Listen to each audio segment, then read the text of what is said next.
Bonjour à tous et bien maintenant, après avoir visionné la vidéo liée à l'estimation, nous allons voir comment rentrer un bien, rentrer un mandat directement en commercialisation. Alors pour ce faire, donc vous êtes sur votre logiciel et encore une fois, on va cliquer sur biens. Et là, on arrive sur les biens immobiliers. Donc vous avez les biens de l'agence qui sont là. Hop, si vous avez créé une estimation, on va repartir du bien créé en estimation. Si ce n'est pas le cas, c'est assez rare, mais ça peut arriver, vous pouvez directement créer un mandat ici, en faisant nouveau, créer un bien, créer un mandat. Moi, je vais vous donner le chemin d'accès qui est à mon sens le plus logique dans la chronologie d'un dossier, à savoir repartir de votre estimation, et pour ce faire, on va reprendre l'avis de valeur maison traditionnelle. Donc, j'ai cliqué sur estimation.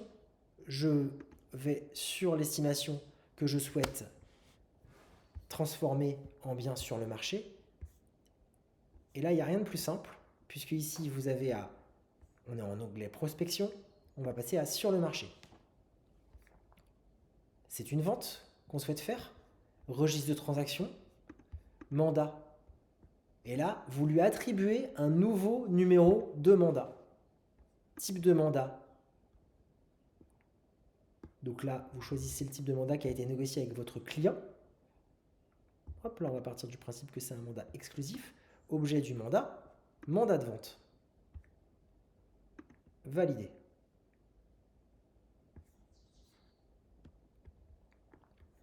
Donc là, mon bien, aujourd'hui, il est créé. Donc il n'est plus dans les estimations. D'ailleurs, vous avez vu qu'on a changé d'onglet. On est dans les biens immobiliers. Pourquoi? Parce que nous sommes désormais dans les biens. Pour parfaire mon annonce, je clique sur éditer. Vous retrouvez ici en haut le 1438, c'est votre numéro de mandat. C'est une maison traditionnelle de 100 mètres carrés. Vous aviez déjà renseigné pas mal de choses et donc la chance que vous avez, c'est que ça se remet automatiquement évidemment dans votre bien. Fort heureusement d'ailleurs. Vous pouvez mettre la description de chaque pièce. Niveau 0, surface, détail, chambre par exemple, pièce de vie, etc. Ici, vous remettrez si le mandat il a été effectué ou s'il est en cours. Donc là, une fois que ça c'est fait, vous pouvez remettre la liste des diagnostics. Une fois que vous avez renseigné tout ça, référence et durée de validité. Et vous pouvez même l'ajouter dans le logiciel.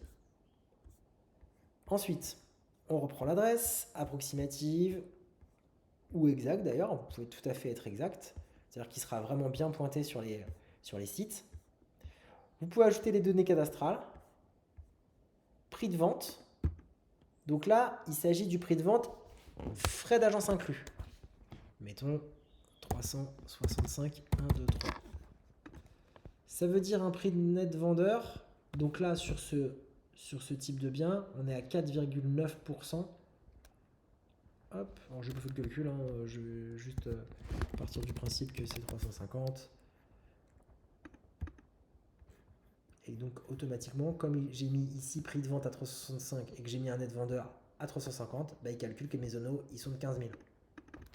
Si je lui avais mis un prix de vente à 340, il m'aurait mis 25 000. Voilà, tout simplement. C'est assez évident. 1, 2, 3. Hop. Pas besoin d'indiquer de frais de notaire. Taxation, bah là, on n'est pas concerné sur la résidence principale.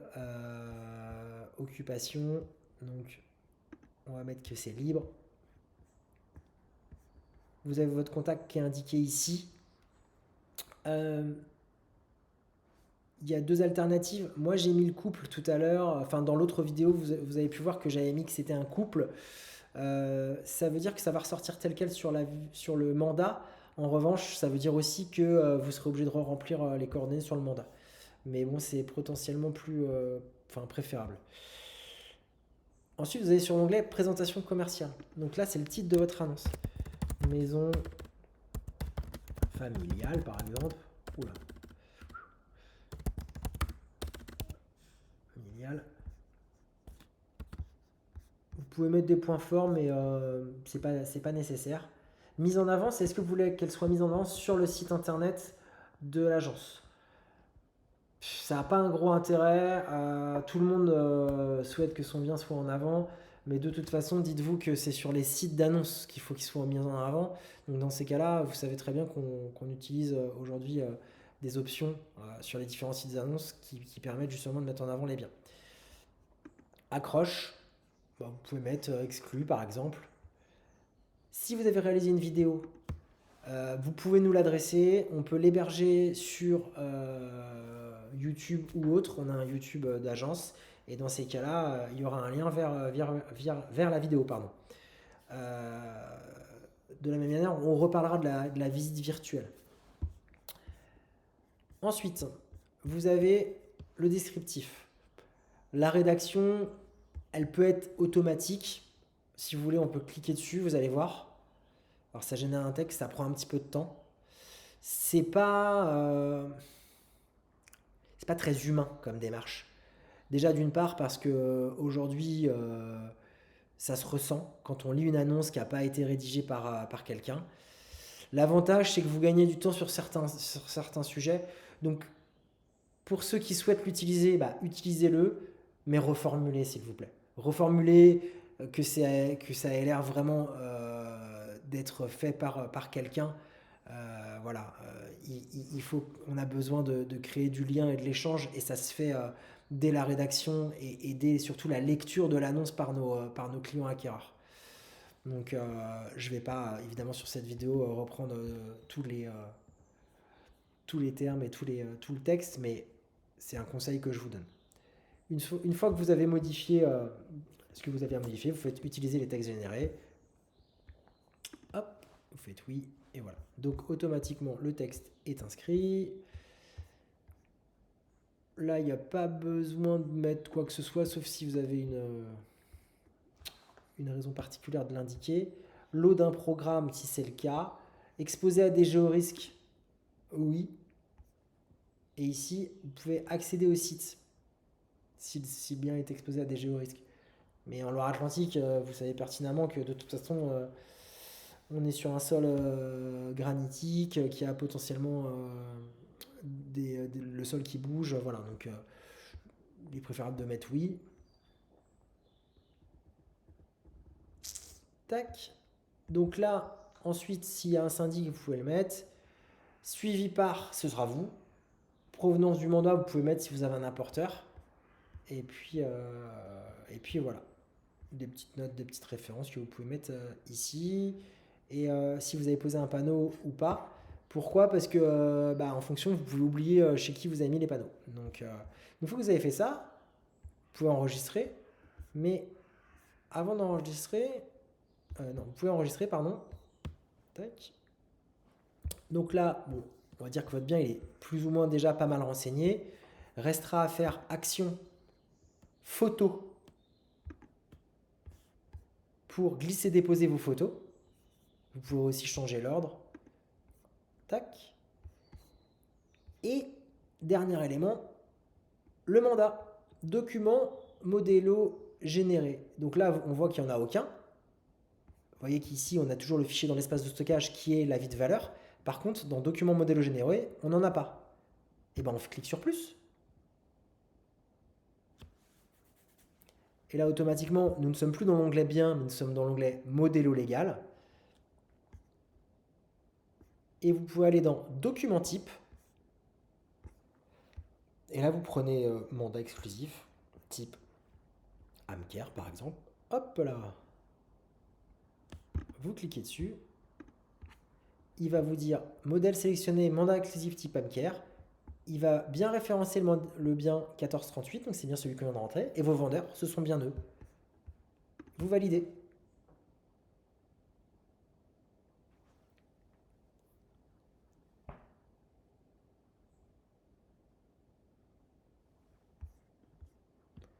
Qu'est-ce qui se passe? On voit que j'ai en progression, je suis à 80%. Ce qui veut dire que le document est rempli à 80%. C'est l'avantage d'avoir, d'une part, fait l'estimation, puis rentré les éléments au maximum dans le bien avant de générer le document. puisque tout ce que vous avez mis dans votre document se retrouvera ici. Alors, une fois que vous êtes sur cette étape, je vous encourage vivement à faire enregistrement automatique, parce que si vous perdez la connexion ou quoi que ce soit, tout ce que vous allez modifier ne sera pas mis en place. Et puis de temps en temps, malgré tout, cliquez sur enregistrer. C'est le côté ceinture et bretelle. Ici, c'est le titre de votre document. Donc, hop, il y a mandat exclusif type Amcare, mandat exclusif. Alors, c'est bien de raccourcir un peu le tir. Hop, vous pouvez mettre mandat exclusif numéro 1438. Là, il y a l'adresse, mais je vous encourage à rajouter le nom des clients. Comme ça, quand vous ferez une recherche, vous pourrez retrouver plus facilement. Hop. Ensuite, le mandant. Donc, vous voyez, comme c'est monsieur et madame, on a madame, né. Hop là. Je sais pas pourquoi ça a mis madame d'ailleurs. Ça aurait dû mettre monsieur et madame. C'est un peu ridicule. Donc, dans ces cas-là, quand c'est pas bon, eh ben, vous faites choisir. Et puis, vous pouvez mettre un couple, par exemple. Alors, par définition, là, ça a mis un couple, monsieur, madame. Tac. Donc là, vous renseignez les éléments. Désolé, ça a un petit peu bugué sur le pré-remplissage du mandant. Souhaitez-vous indiquer le numéro utile? Oui. Donc, ici, vous mettez le téléphone du premier mandant et là du second, et de la même manière pour l'adresse électronique. C'est primordial pour les faire signer électroniquement. Vous précisez leur situation matrimoniale, leur résidence fiscale, donc si elle est en France ou pas. Souhaitez-vous apporter des précisions, c'est assez rare, mais si toutefois vous pensez que vous devez en apporter, appelez-moi pour qu'on échange sur le sujet. Et insérer une clause de représentation, généralement c'est pas le cas, hein, clairement. Ensuite, vous avez tout ce qui est lié à l'agence. Le mandat est-il porté par un négociateur de l'agence? Donc oui. Vous êtes agents commerciaux. Hop, et puis vous mettez votre nom, et puis le numéro que vous avez auprès du registre spécial des agents commerciaux. Si toutefois vous venez de rentrer dans l'agence, ce qui est possible, dans ces cas-là, pour l'instant, vous ne pouvez pas signer les mandats. Donc, vous me mettez moi comme signataire. La nature des biens à vendre. Ici, on était sur une maison, donc un bien en monopropriété, et bim, automatiquement, oh bah c'est super, l'adresse y est. Et là, ce qui est un petit peu plus ennuyeux, c'est que la description qui est faite, c'est la description commerciale. Or, je vous encourage plutôt à mettre en description la description succincte qu'il y a dans l'acte de propriété du bien, ou une description que vous réaliserez vous-même en vous inspirant de l'acte de propriété du bien, si toutefois la distribution avait changé. Puisque évidemment, des clients qui auraient supprimé des pièces ou agrandi ou fait des vérandas, on va avoir une description initiale du bien qui ne correspond pas à la réalité. Ce qui est important, c'est que dans votre description ici, on soit sur une description plutôt technique et pas commerciale. Vous pouvez aller remettre, vous mettez les références cadastrales. Bon, des particularités s'il y en a. Est-ce qu'il y a des biens meubles compris dans la vente? Voilà, on va mettre non. Souhaitez-vous signaler des particularités? Voilà. L'état de l'occupation du bien, donc généralement, soit ils sont actuellement occupés par le mandant, soit ils sont libres, soit il y a un bail qui est en cours. Bon, après, il y a d'autres dispositions. Si vous avez une question par rapport à ça, de la même manière, vous m'appelez. Donc là j'ai mis qu'ils étaient occupés par le mandant. Donc ça veut dire qu'ils déclarent qu'ils occupent le bien et qu'ils seront libres de tout titre locatif ou d'occupation au jour du transfert de jouissance. C'est important. Votre prix ressort automatiquement. Au même titre, vous allez voir qui supporte les honoraires d'agence. L'acquéreur, forfaitaire. Donc là, on a bien le prix net vendeur qui est ressorti. Alors vous pouvez mettre forfaitaire ou proportionnel, hein. Ça veut dire que là en fait vous pouvez mettre 4,9. Moi j'aime bien mettre forfaitaire entre guillemets, même si évidemment ils seront proportionnels, mais on indique le chiffre exact. C'est-à-dire qu'on a pris un forfait de 4,9 finalement. Faut préciser le mode de calcul, moi je le précise pas, mais ça voilà. Le mandat exclusif sera effet au jour de la signature constitue. Alors, dans le, dans le mandat qui est pré-rempli, automatiquement c'est une durée de 12 mois avec tacite reconduction par période de 1 mois. Vous pouvez réduire ces périodes de la même manière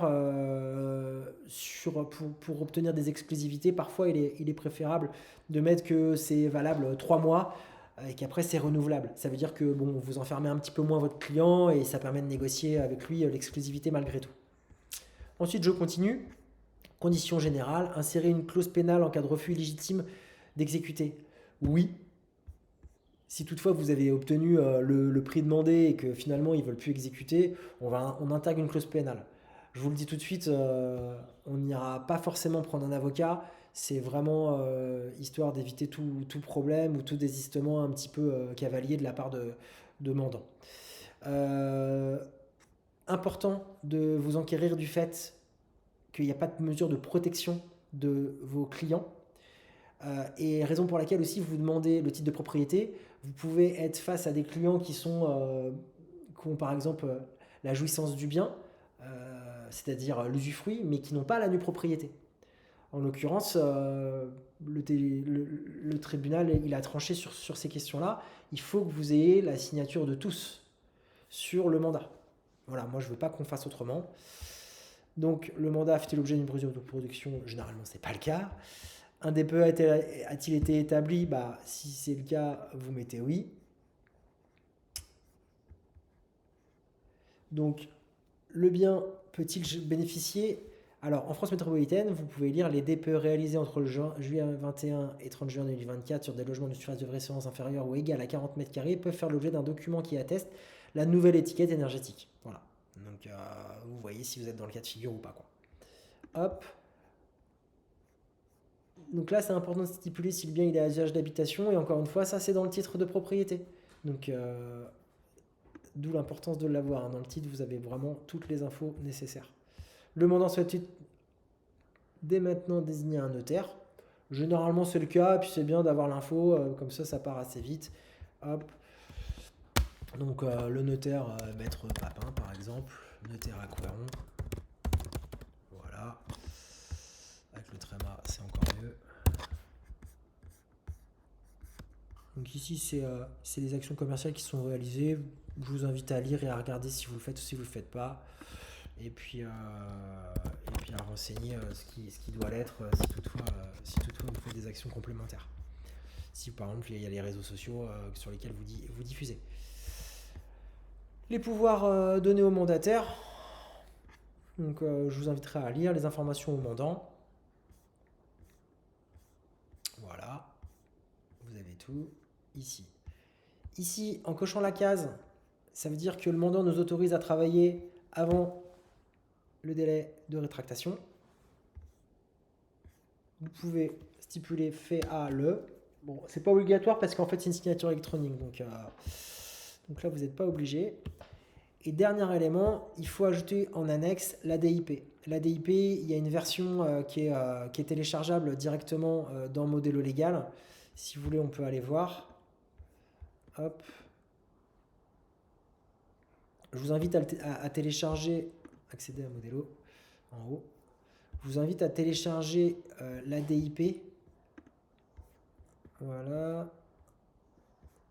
Document d'information précontractuelle. Vous voyez, vous en avez une ici. Alors ça, c'est la mienne. En fait, vous renseignez tout ce que vous avez à renseigner dessus. Et une fois que c'est fait, en fait, comme c'est un document type sur lequel le client ne ressort pas, c'est uniquement vous, votre activité. Dans ce cas, une fois que vous l'avez téléchargé sur votre ordinateur, vous pouvez automatiquement l'intégrer. Ouais, je reprends mon mandat exclusif 1438 qui est ici. Vous pouvez l'intégrer en annexe. Ajouter une annexe. Et là, il va aller chercher dans votre ordinateur l'annexe en question que vous aurez renseigné. Hop, retour au document. Donc, ici, je suis qu'à 19% parce que je n'ai pas renseigné mon mandant. Mais si toutefois je l'avais renseigné, on aurait presque terminé. Il y a juste fait à Nantes.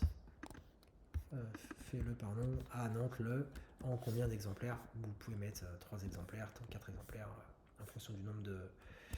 Une fois qu'il est totalement rempli, vous avez cet onglet-là. Alors, un petit clic sur enregistrer, signer le document électroniquement. Et là vont apparaître vous et les clients que vous aurez renseignés. Vous pouvez ajouter des signataires. Et surtout, quand vous cliquez sur suivant, quand vous serez dans l'onglet classement, vous pourrez mettre des ordres de signature. Ça veut dire que vous pourrez créer un premier groupe qui signe, par exemple vos clients, avant vous. Comme ça, ça permet de maîtriser le moment où vous allez signer, le mandat rentre en jeu. Et donc, ça permet d'aller ensuite mettre le bien vraiment en commercialisation, c'est-à-dire le publier. Tac. Voilà pour ce qui est de la rentrée d'un bien et d'un mandat. Donc, j'espère que ça a été clair pour vous et que ça va vous aider à faire de belles ventes. À bientôt.